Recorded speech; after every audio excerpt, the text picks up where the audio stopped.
Boa tarde a todos. Estamos iniciando mais um programa, A Política Nua e Crua. E aqui vale a pena uma reflexão. Hoje nós estamos falando muito da medida provisória, eu vou pegar o número dela aqui, certo? Da medida provisória 1303 de 25, que era que previa um aumento de tributação de aplicações financeiras e ativos virtuais. Anteriormente, o governo tinha lançado uma PEC, era PEC, se não me engano, que era um imposto sobre operações, para aumentar os impostos sobre operações financeiras, que foi derrotada no Congresso. Aí fizeram um acordo e ele veio com o lançamento de novas medidas em relação, principalmente, às bets, às fintechs e os ativos virtuais, né? Então, o que acontece? Ele veio, montou essa equação, soltou uma PEC, uma medida provisória, aliás, medida provisória que venceria na quarta-feira passada. O Congresso não foi discutindo, e no último dia reuniu para discutir e derrubou a PEC. E o que eles fizeram com isso? Né? Eles mostraram, vamos aqui fazer um parêntese, tá? Antes da gente prosseguir, porque tem algumas publicações que dizem que o Congresso é um inimigo do povo. Cuidado, o Congresso é uma das estruturas que sustentam a democracia nesse país. Se você disser que uma parcela dos congressistas são inimigos do povo, eu concordo e bato palma. Mas essa não é uma realidade, que é o Congresso. Nós não queremos derrubar um Congresso. Então, vamos parar com essa conversa, que eu já vi em reportagens de colegas que eu respeito muito, que eu vi em publicações, principalmente do PT, que eu já vi em vários lugares, eu já vi essa informação. O Congresso é inimigo do povo. Não, não é. Não é. Né? E essa discussão, ela nasceu num momento em que, no grupo Geração 68, lá que eu participo, quando houve a aprovação da PEC da bandidagem, começaram a falar isso. E o pessoal dos partidos que não votaram a favor da PEC da bandidagem se revoltaram. E com toda razão. Com toda razão. Você vai me desculpar, se vocês tiveram gente de vocês que votaram na PEC da bandidagem, não me incluo nesse grupo, porque eu não sou do grupo da bandidagem. Era isso que eles diziam, e com toda razão. E acho que essa razão vale também agora. Vale também agora. Então, não é o Congresso que é inimigo do povo. Então, nós ajudamos a escolher este Congresso. Nós ajudamos a eleger essas pessoas. Está errado? Está errado.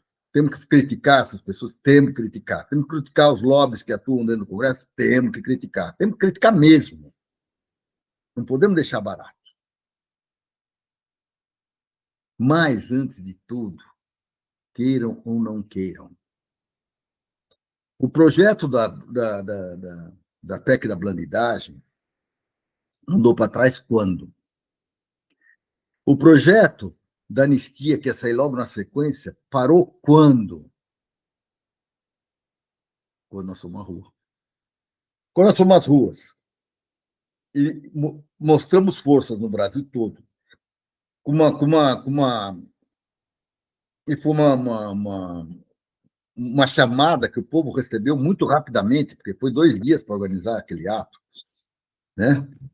2 ou 3 dias para organizar aquele ato, e a resposta que teve em todas as capitais mostra que o povo brasileiro não está dormente. Quem está dormente somos nós. Somos nós que não atuamos de uma maneira efetiva e constante para dar força a um governo como o governo do Lula, que é um governo progressista que nós elegemos. Que nós elegemos.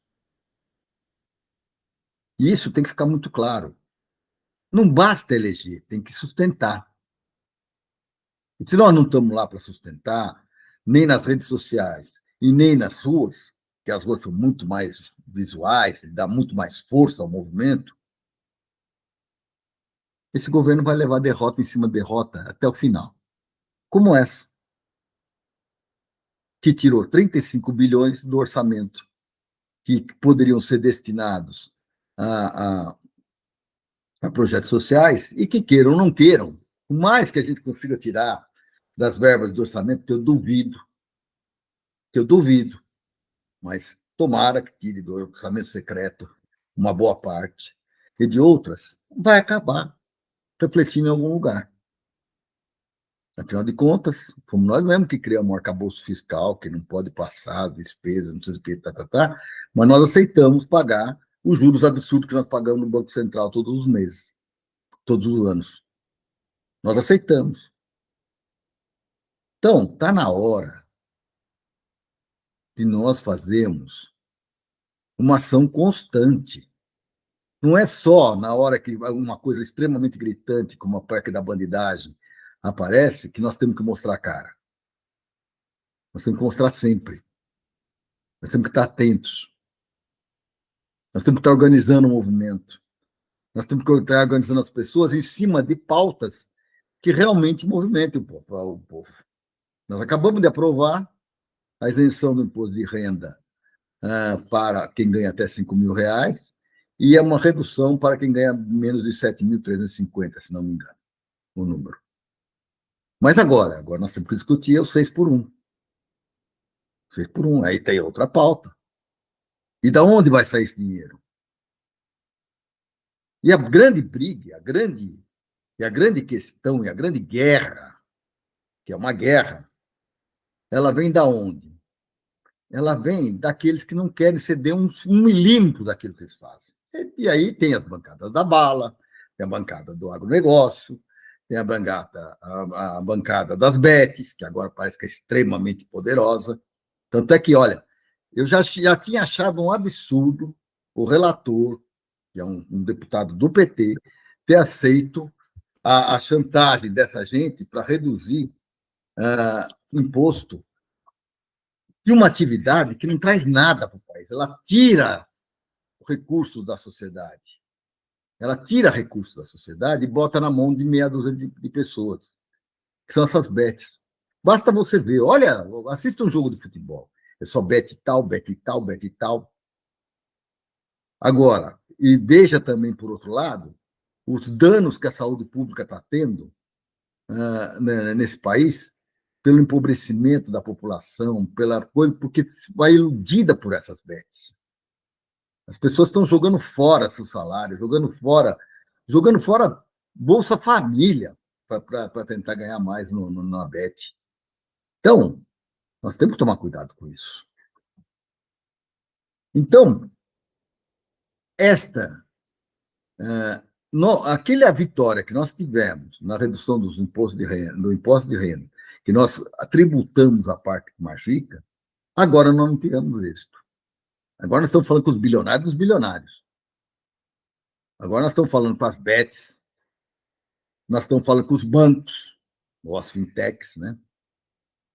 E estamos falando com os bilionários, e eles não querem ceder nenhum tico do seu ganho em benefício do povo brasileiro. Agora, um governo progressista, tem que estar focando no seu país, na sua soberania e no seu desenvolvimento e no seu povo, ou tem que ficar olhando para ver quanto ganha um bilionário, uma Bets, um banco?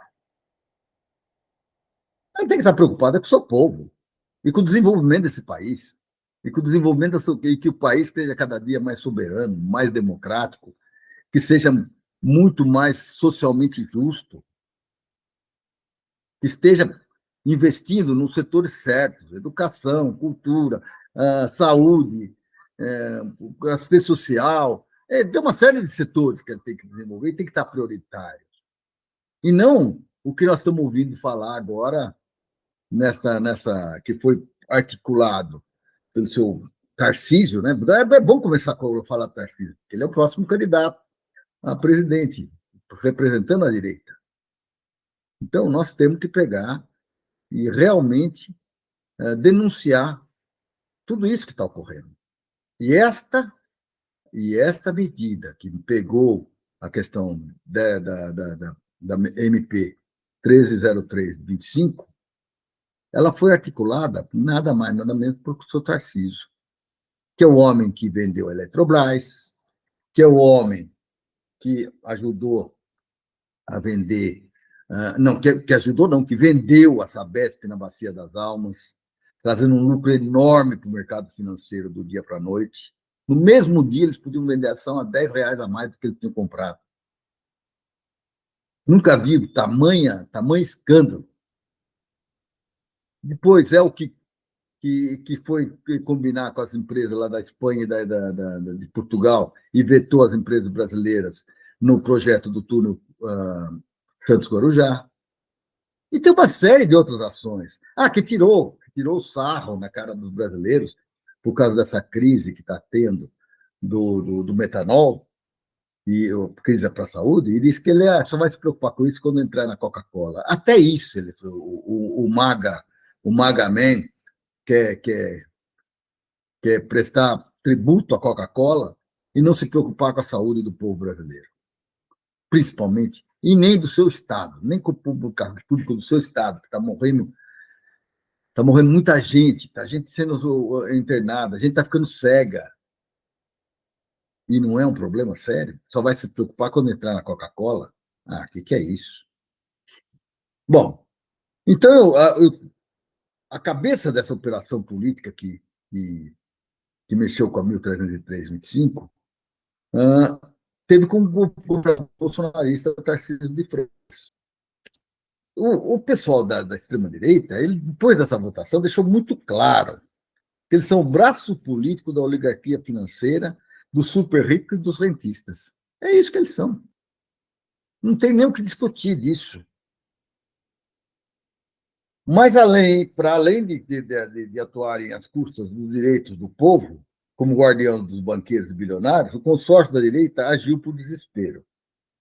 Desde que postaram abertamente como serviçais do Trump, a extrema-direita e a direita, conforme indicam as últimas pesquisas de opinião, estão perdendo popularidade. Ao mesmo tempo, cresce o apoio à liderança do presidente Lula, devido às realizações do governo e à postura a um só tempo enérgica e sagaz com a qual o presidente tem defendido o Brasil, as empresas e os empregos. Em síntese, sangraram o orçamento federal, também com o objetivo eleitoreiro de prejudicar o governo e, por extensão, a futura campanha de reeleição do Lula. É isso que eles estão de olho. Eles só veem isso. Eles não veem o povo, a necessidade que o povo tem. Eles não governam para o povo, eles governam para eles mesmos. E para eles tirarem vantagens para eles mesmos. Então, eu reafirmo, nós temos que nos manter organizados e unidos, lutando, discutindo, levando as informações às populações mais distantes e trazendo todos para mostrar na praça pública que nós repudiamos atos como esses.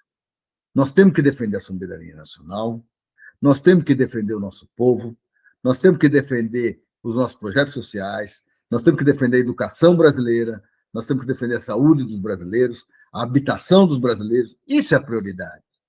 Não é lucro de bet, nem de banco e nem de agronegócio, que normalmente passa a perna no povo brasileiro, que não produz alimento, mas produz o resto, para sobreviver de benefícios dados pelo governo e contra o povo brasileiro.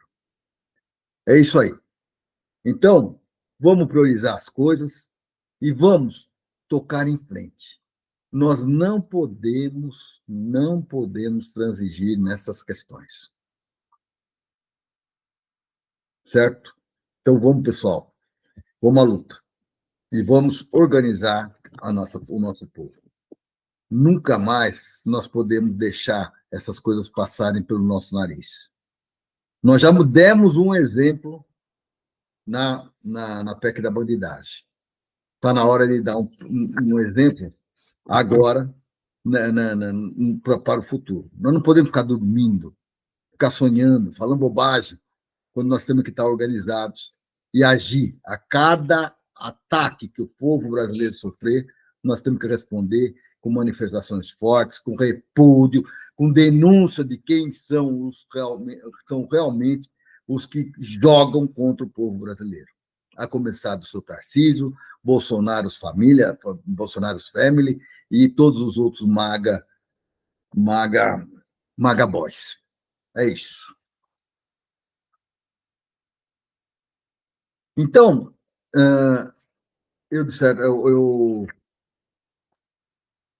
entendi claramente esse recado que o Congresso deu. Ou seja, eles simplesmente disseram o seguinte,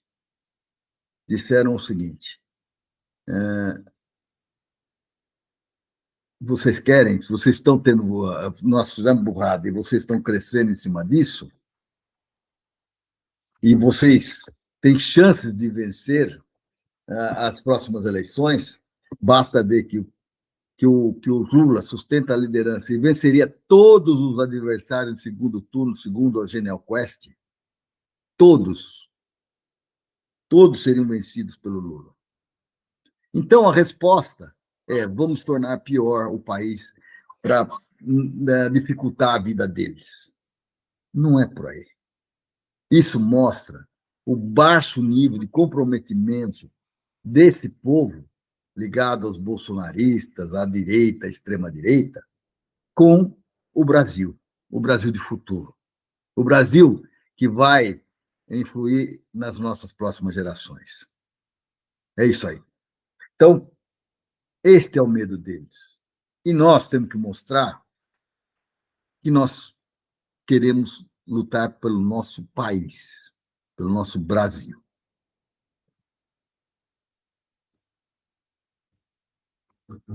E aí eu fico muito triste porque ontem o Congresso Nacional poderia ter aprovado para que os ricos pagassem um pouco mais de imposto. É engraçado porque o povo trabalhador paga 27,5% de imposto de renda do seu salário.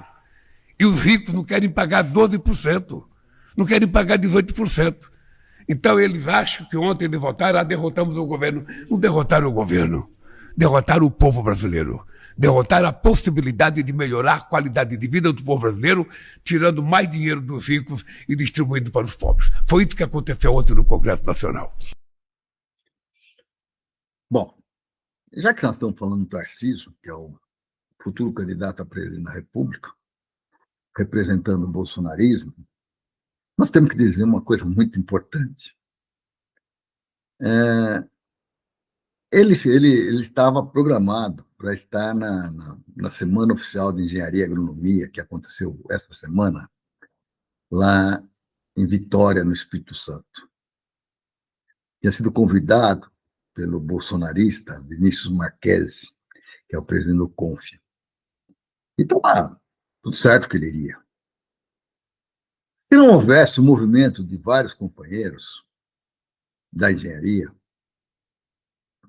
da movimentação de que ele lá não seria bem recebido, e mostrar que ele lá não deve ser bem recebido. E aí os companheiros fizeram boné, o Brasil é dos brasileiros, junto com o Clube de Engenharia de Pernambuco, que teve a bancada do Nordeste foi grande. Fizeram um boné com a Engenharia pela Democracia, e que falava mais soberania, mais soberania, mais engenharia e mais soberania. E tinha uma turma disposta a vaiá-lo lá. Isso caiu no ouvido dele, lógico, caiu. E ele nem apareceu por lá, porque ele é covarde. Ele não aparece. Então, parabéns aos companheiros do Nordeste, principalmente, que estavam em peso na noite da abertura, na segunda-feira, com seus bonés em punho, para realmente mostrar que há uma diferença muito grande entre ser puxa-saco, entre fechar os olhos para esse país de futuro, para o futuro desse país, e poder contribuir para a construção de um país mais democrático, mais soberano, mais socialmente justo, mais igualitário. E isso a engenharia consegue ajudar bastante. Bastante. Não é se vendendo aos Bolsonaros da vida ou aos Tarcísios da vida que nós vamos seguir em frente. Aliás, nós vamos andar para trás. Vide o que foram os 4 anos do governo Bolsonaro. Ou os 2 anos pós-golpe do próprio Temer. O que foi aquele período? Foi um período em que a engenharia foi jogada no chão, que as empresas de engenharia foram destruídas, que os empregos dos engenheiros foram destruídos, que os engenheiros passaram a receber salários vícios, desincentivou, naquele período, se desincentivou a juventude a seguir as carreiras importantes como a da engenharia.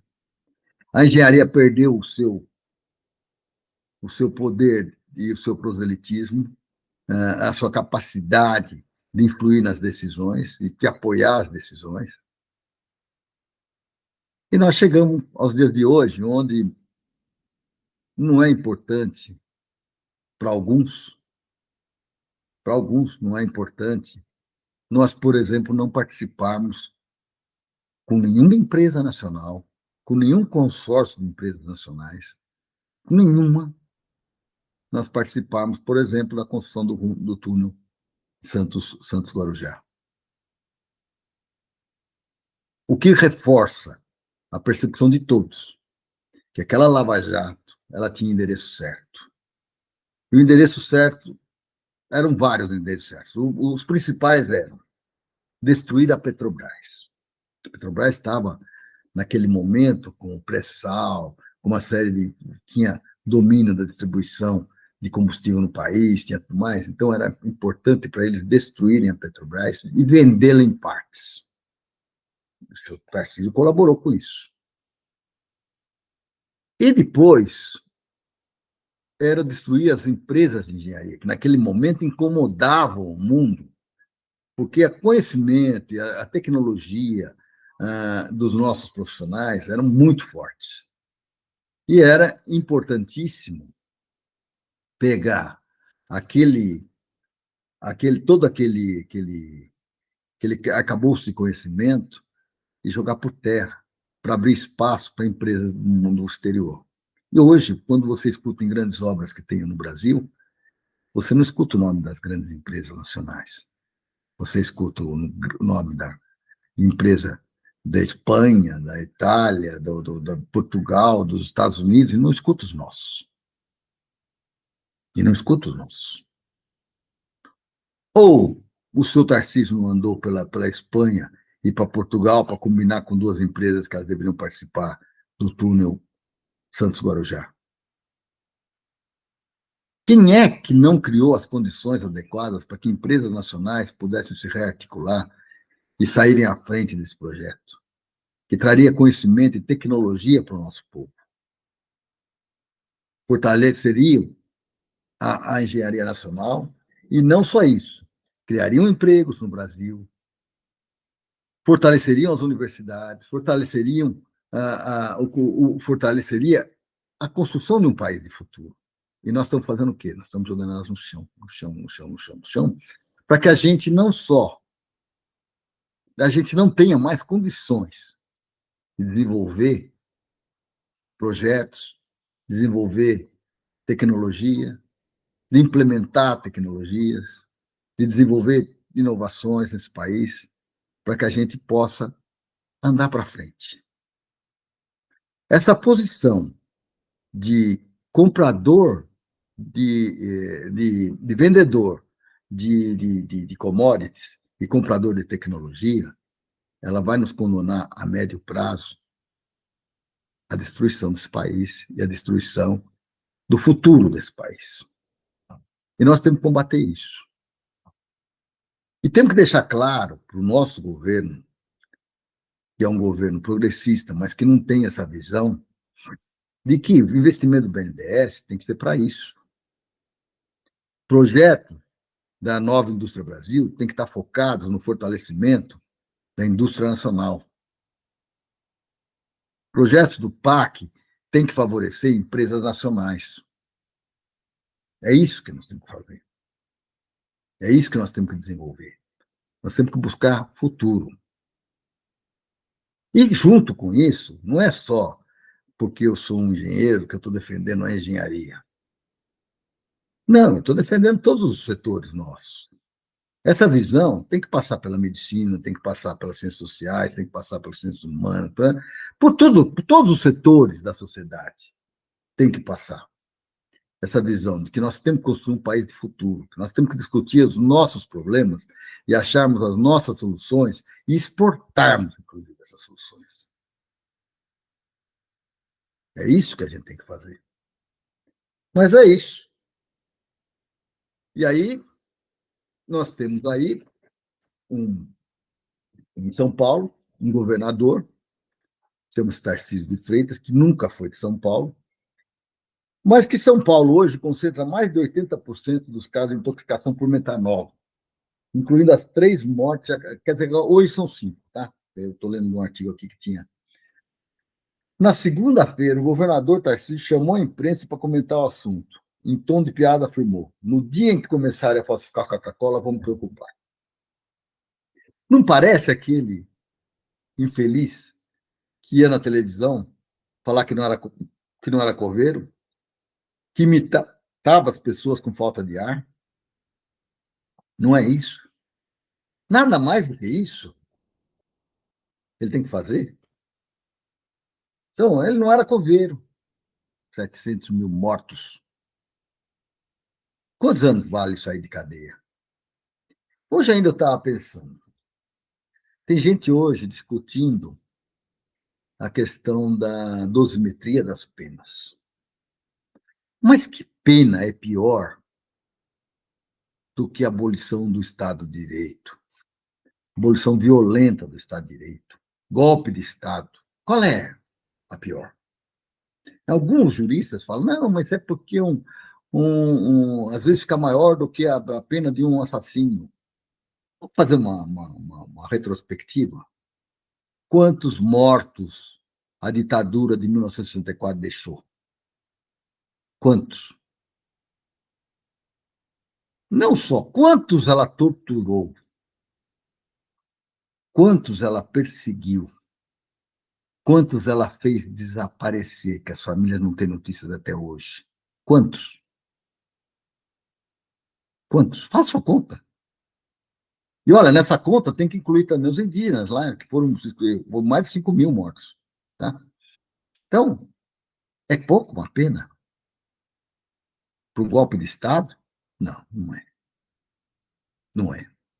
Até achei pouco. Achei pouco.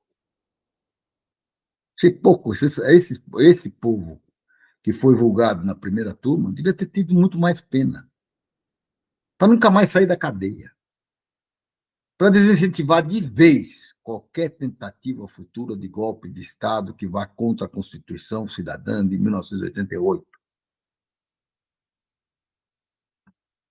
Então, vocês querem voltar aos tempos em que a gente escutava chega de frescura, de mimimi, vão ficar chorando até quando? Enquanto 700 mil dos nossos parentes morriam por uma pandemia extremamente difícil que o governo não queria tomar qualquer atitude para desacelerar aquele processo de infecção violenta da população. Quando a gente via aquelas filas nos cemitérios, com covas já tudo pronto, esperando para enterrar, que as pessoas não podiam nem chorar pelos seus entes queridos. Hoje é muito menor a questão do metanol. Mas é uma questão que lembra um pouco, quando você vê a tamanha insensatez desse infeliz, desse Tarcísio, de dizer que quando ele chegar na Coca-Cola, ele vai se preocupar, tá? Mostra bem o que aconteceu lá atrás. Mostra muito bem o que aconteceu lá atrás. Onde? Vamos fazer um paralelo? Vamos fazer um paralelo? Quando o governo se recusava a dar apoio às populações, comprar respiradores, comprar vacinas e tudo mais, ele estava dizendo o quê? Não, eu não posso parar as indústrias, eu não posso parar os bancos, eu não posso parar, não posso parar as bets, vai, naquele tempo nem tinha bet, mas bets, não posso parar. Ele estava dizendo o mesmo que ele está dizendo hoje, quando ele não aprova, ele não deixa seguir em frente. Um simples aumento de cobrança de imposto dos setores improdutivos desse país. Isso, nada mais que isso. Olha o paralelo. E vem o cara falar que, quando chegar na Coca-Cola, eu me preocupo. Então, é um povo insensível. É um povo insensível que está disposto a governar para 140 mil brasileiros e não para 230 milhões. Esta é a realidade. Né? Então, é interessante vocês verem isso aí. Né?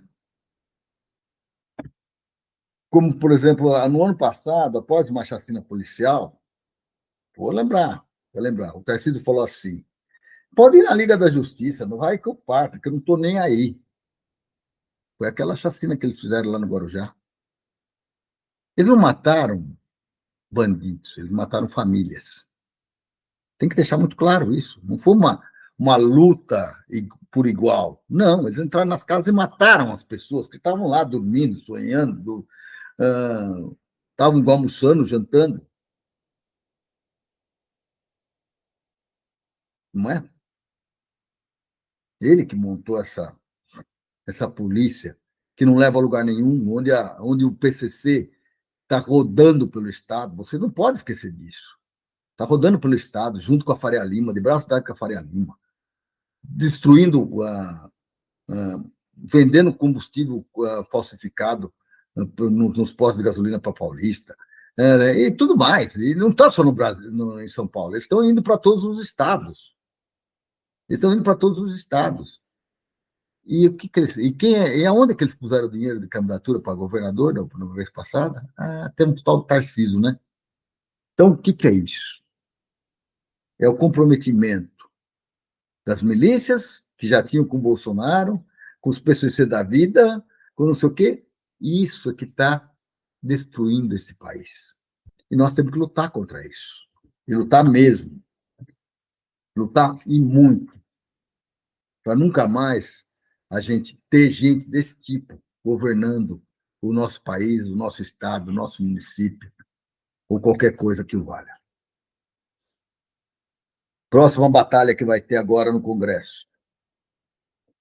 Lembra da história da destruição do licenciamento ambiental, que foi aprovado também, que tinha uma proposta que não precisava de licenciamento ambiental, tal, e que o Lula vetou uma série de artigos, mas deixou passar uma série de outros também, que também não foi a mil maravilhas do mundo, né? Vai ser pautado de novo. Vai ser pautado de novo, que é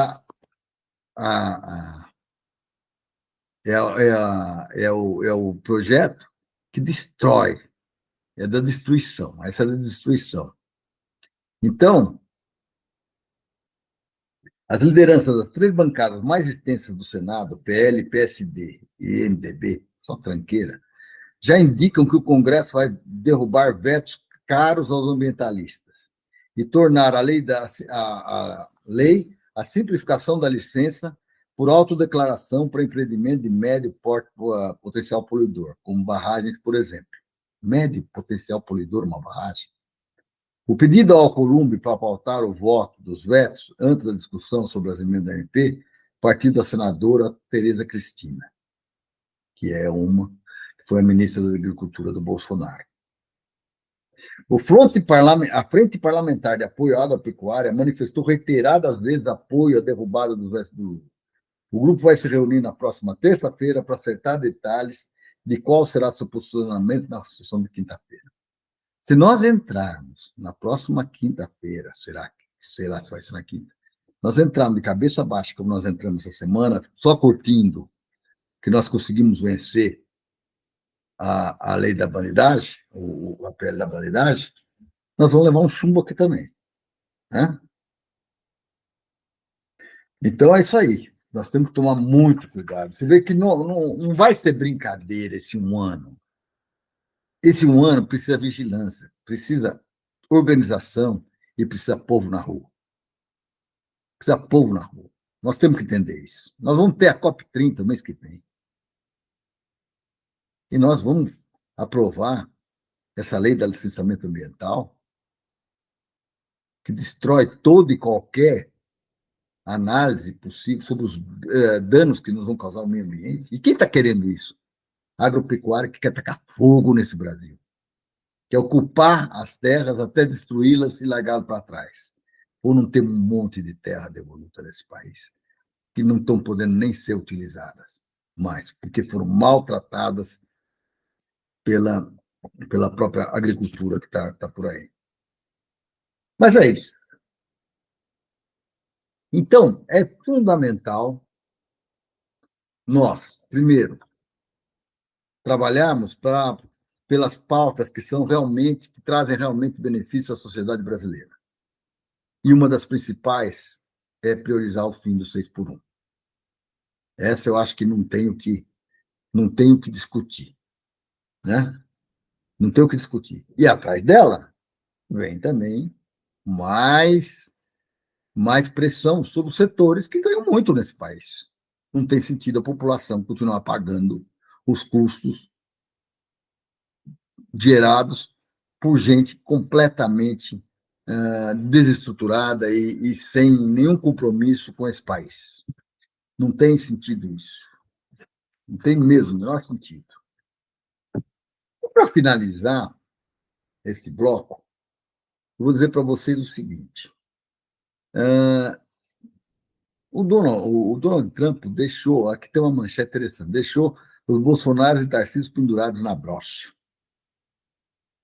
A conversa do presidente Donald Trump com o presidente Lula enxotou da sala o bode bolsonarista que tentava impor pelo mau cheiro entreguista e deixou os subalternos Eduardo Bolsonaro, deputado desertor, e Tarcísio de Freitas, governador Maga de São Paulo, pendurados na brocha para usar a sugestiva imagem popular.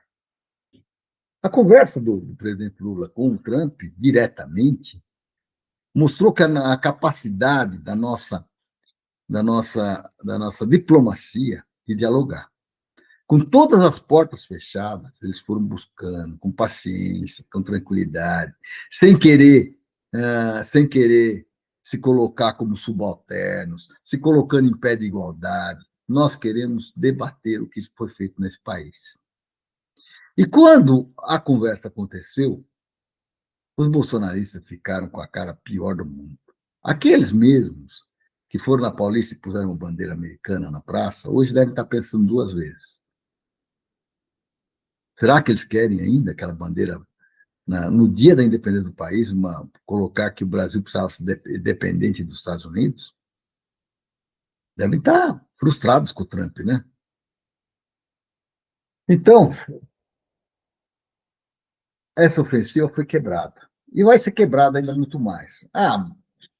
A gente falou muito essa semana sobre isso, mas eu vou ser franco com vocês. Pessoalmente, ainda estou com o pé atrás, porque é sempre bom tomar cuidado quando a gente conversa com gente que negocia, mas negocia no sistema ganha-perde. Eles ganham e nós perdemos. Essa negociação é a pior que tem.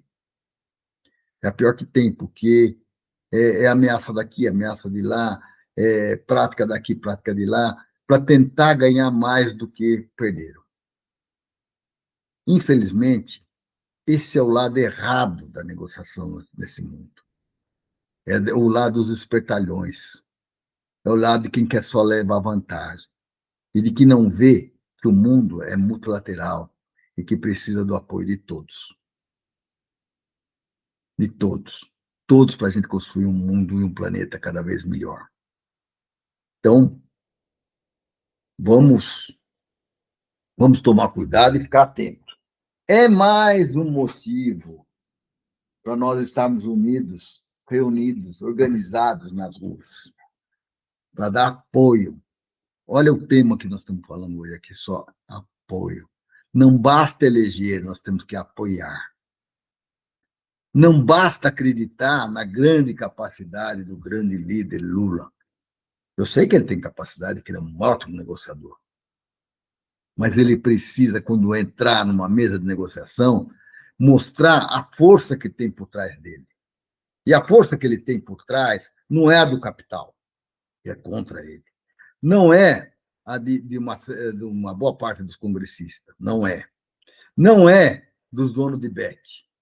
Só tem uma força. E isso que dá força num processo de negociação. Somos nós. E nós não podemos fugir dessa obrigação. Se nós queremos manter esse governo em pé próximo ano e queremos eleger o sucessor do Lula, que será ele mesmo, nós temos que sair às ruas. Nós temos que nos organizar e nós temos que discutir com seriedade cada um desses assuntos que eu estou levando aqui agora para vocês. Bom, e para terminar com esse último bloco, nós vamos trabalhar agora, tem coisas que são extremamente importantes para nós. Essa semana, o Lula teve com o Alckmin, tiveram em Camaçari, na Bahia, para inaugurar as operações da BID. Então, a BID ocupou um espaço que tinha sido abandonado pela Ford. A Ford, como todas as grandes multinacionais brasileiras, eles sempre levam alguma vantagem sobre o Estado brasileiro. Então, ela levou uma série de vantagens. Se vocês lembrarem bem, ela estava construindo uma fábrica no Rio Grande do Sul. Levou lá uma série de vantagens. Aí ela desistiu porque ela teve vantagens maiores lá na Bahia. Foi para a Bahia. E chegou um dia e falou assim, deixei de brincar com o Brasil. Não quero mais brincar aqui. Agora aqui eu só quero vender produto importado e carro, que é a lucratividade minha maior. Quero trazer caminhonete, esse tipo de coisa. E eu, como um brasileiro, digo para eles o seguinte, eu já tive carro Ford, gostava até dos carrinhos da Ford, mas eu nunca mais compro um carro da Ford. Não estou aqui para sustentar empresas que não têm o mínimo respeito pelo que ganham. Ganham incentivo fiscal, ganham um monte de vantagens, terreno e tudo mais. Bom, mas em todo caso, agora, aquele terreno está ocupado pela BID, que está pensando em fazer a segunda maior fábrica delas fora da China, né? Fora da China. Então, e produzir carros elétricos ou os mistos, né? Que é elétrico e gasolina. No início, eles estão trabalhando muito com um CKD, né? Quer dizer, eles trazem um carro desmontado, não parcialmente desmontado, põe um para-choque, uma roda e um pneu, pronto, está pronto. Não é por aí. Para o futuro, espero que eles estejam produzindo efetivamente. E aí a ideia é que lá vai gerar pelo menos 20 mil empregos. Então, o Lula ainda disse o seguinte, né, que a vinda dessa empresa para a região me traz orgulho, porque sei o que é ser trabalhador e ficar desempregado. Quanta gente ficou desempregada pela Ford. Sei o que é um homem ou uma mulher levantar de manhã e não ter o que fazer. E não ter o que comer para os filhos também. É a certeza de que no fim do mês é a certeza que no fim do mês você receberá o salário merecido que dá a você o direito de andar de cabeça erguida. É isso aí. Mas também em Maragogipe, na Bahia, o presidente celebrou a retomada dos investimentos bilionários na indústria naval da Bahia, com o retorno de atividades do estaleiro Enseada, a contratação de embarcações para controle de vazamentos em alto mar pela Petrobras e a retomada da fábrica de fertilizantes nitrogenados. Está aí, ó. É isso que a gente precisa fazer. É governo incentivando a economia. as empresas as nacionais assumindo desafios e movimentando o setor como um todo, e cada dia mais buscando conteúdo nacional para resolver os nossos problemas. Então, essa é a importância deste processo. A indústria naval também está sendo retomada, que foi totalmente destruída pós-Temer, que ela estava também num processo evolutivo durante os governos do Lula e da Dilma passados. Há cerca de 10 anos, que disse a Magda Chambriand, que é a presidente da Petrobras, o setor naval na Bahia foi deixado de lado, causando perda de empregos e queda de arrecadação para o Estado. Estamos retomando investimentos que não deveriam ter sido abandonados e, assim, viabilizando projetos importantes para a Petrobras, com impacto direto na geração de empregos, desenvolvimento industrial e fortalecimento da cadeia produtiva. É isso aí. É isso que nós esperamos do NIB. É isso que nós esperamos que o BNDES ponha dinheiro, é nisso. Trazendo o quê? Empregos, desenvolvimento industrial e fortalecimento da cadeia produtiva local. É isso que nós precisamos. Nós não precisamos dar dinheiro para quem não vai trazer isso para o país. Tá? Então, precisa ter atento. O governo progressista tem que estar atento aonde ele está incentivando e o que ele está incentivando. Né?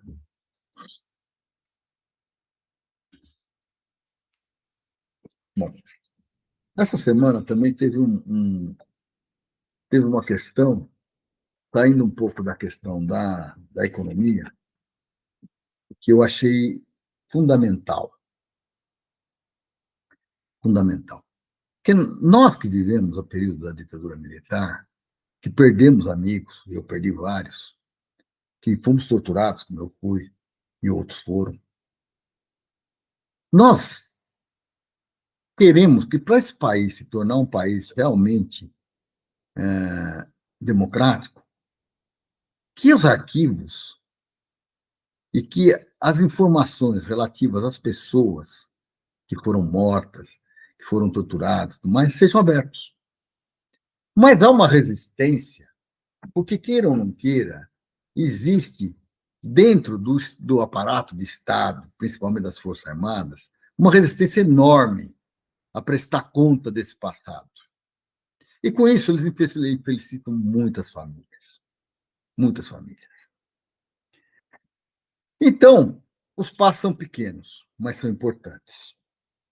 E aí, essa semana, no Lago São Francisco, houve uma, não sei se foi a segunda, porque já tinha tido uma primeira lá em Minas Gerais, onde foram entregues novas certidões de óbito corrigidas dos mortos pela ditadura. E aqui,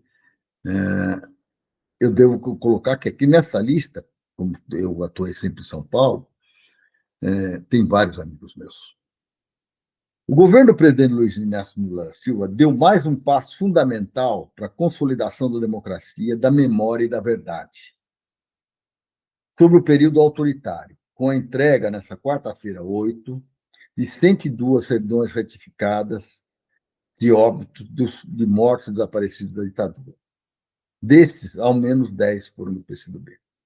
Eu estou lendo uma mensagem do PCdoB. Tá? A cerimônia aconteceu na Faculdade de Direito da Universidade de São Paulo, a USP, na capital paulista, um dos locais mais simbólicos da luta contra a ditadura militar e que, segundo os dados da Comissão Nacional da Verdade, tem ao menos 47 dos 437 mortos e desaparecidos oficialmente reconhecidos.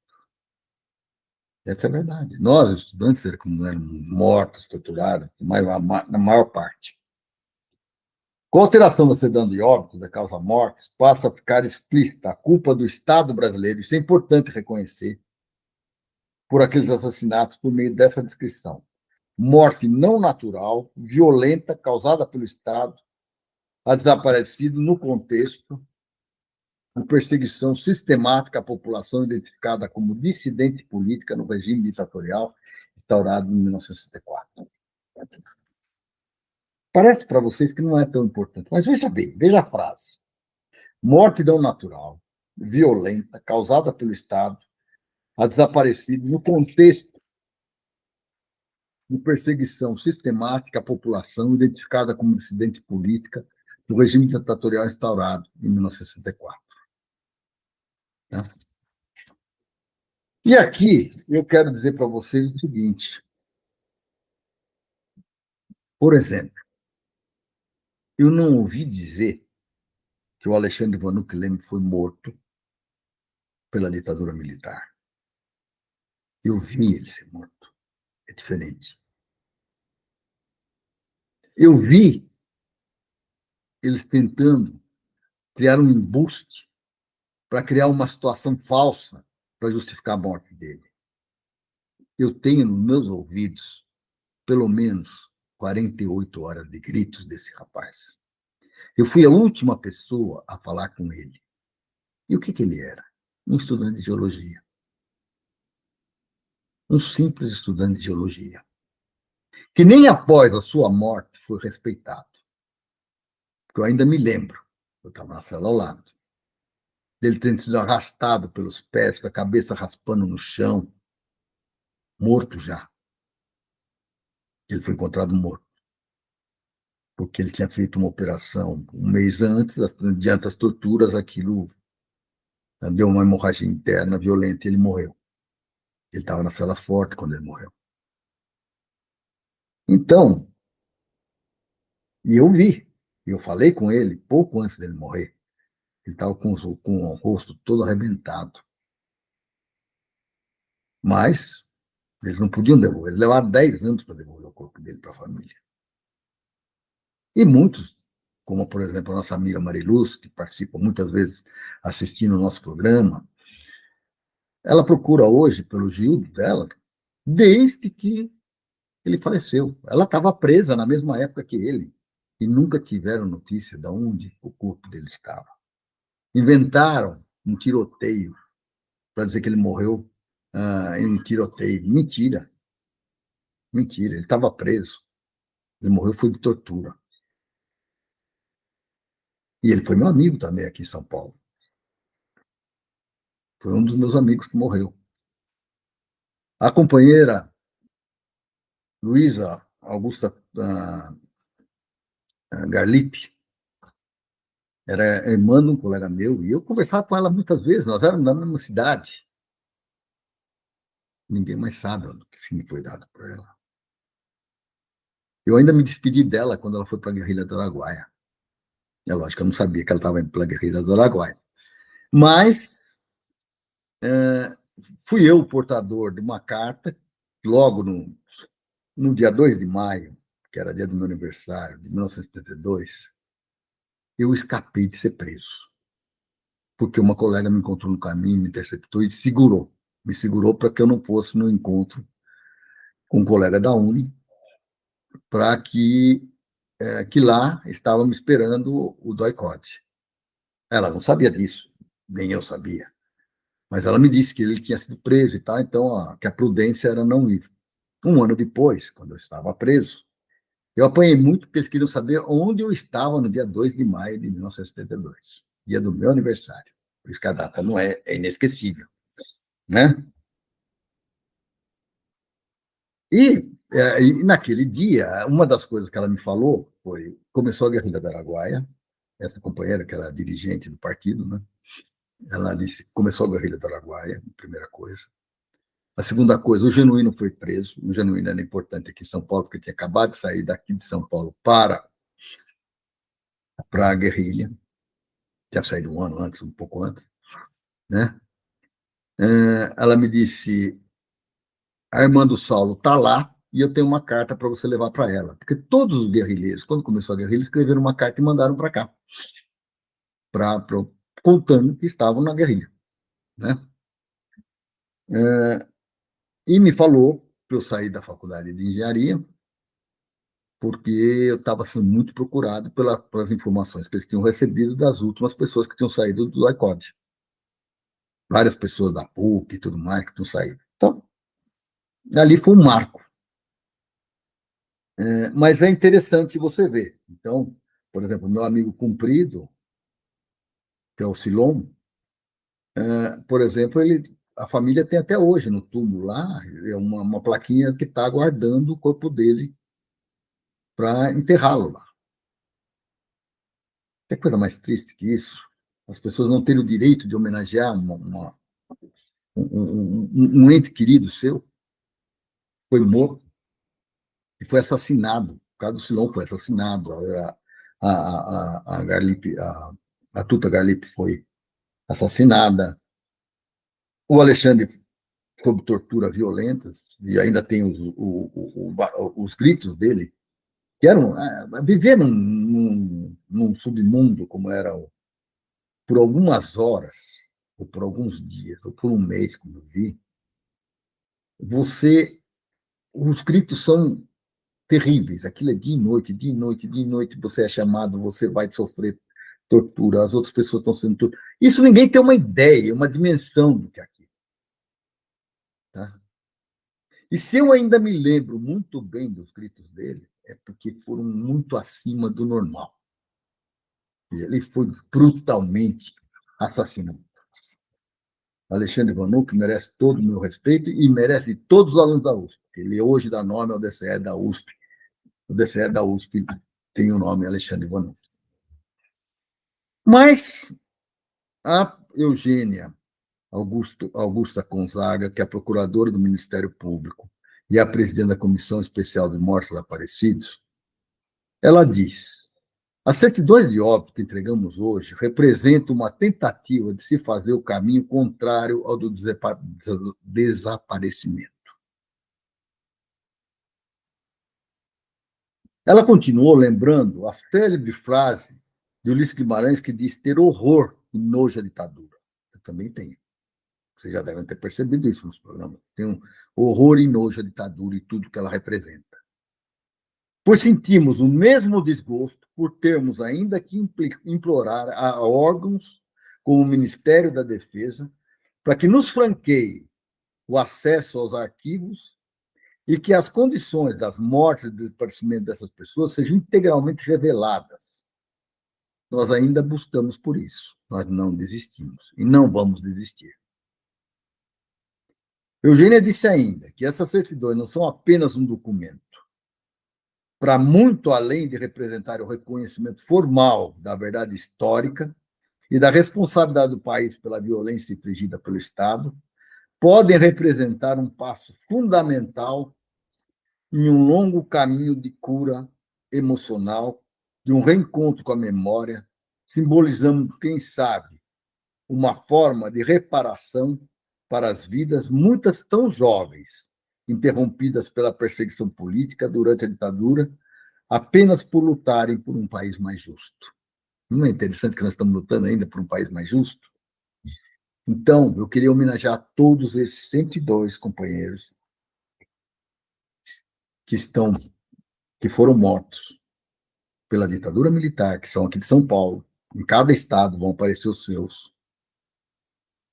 Eu queria homenagear todos eles e dizer para eles: vocês ainda estão presentes.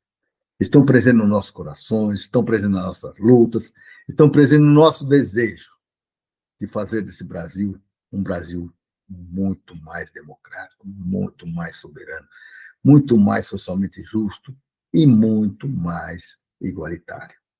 A nossa luta continua, companheiros. Vocês nunca serão esquecidos.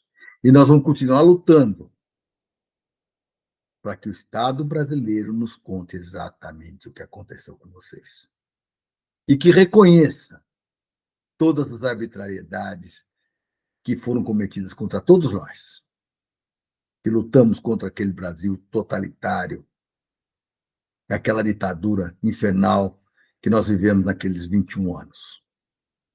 Nós temos que lutar, continuar lutando para que as futuras gerações nossas não venham a passar por essa situação que nós passamos. Por isso nós continuamos a denunciar, por isso nós continuamos a brigar e por isso nós continuamos a homenageá-los. Vocês todos estão presentes.